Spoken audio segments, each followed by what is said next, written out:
Now let me talk to you about something else. For every month that you've got inflation numbers and jobs numbers and wage numbers coming out, I'll come into the White House and I'll say, that this happened now about 5 times, where seems like every economist and every financial journalist in the world says that Donald Trump's policies are going to lead to higher inflation. They're going to lead to lower jobs. They're going to lead to lower wages. And for now 5 months in a row, every single time we come into the news, and it turns out the economists' expectations missed. Because wages are higher, inflation is lower, and our economy is roaring in a way that it has not in a very, very long time. That is thanks to good presidential leadership.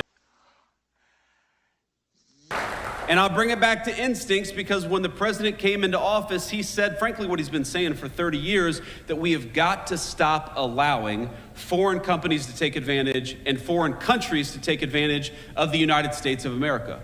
Why in God's name would we allow cheap slave labor manufactured stuff from a foreign country to come into our country, undercutting the wages and jobs of American workers?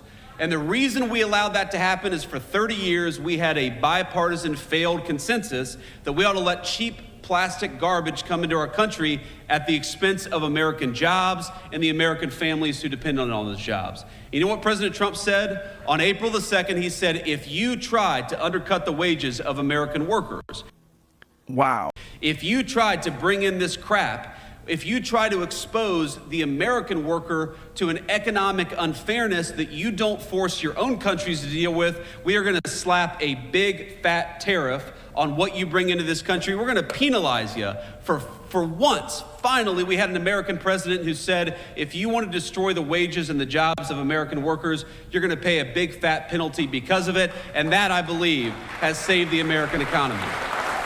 Oh my God! If you want to undercut American steel, you're going to have to pay a tariff. If you want to undercut American auto workers, you're going to have to pay a tariff.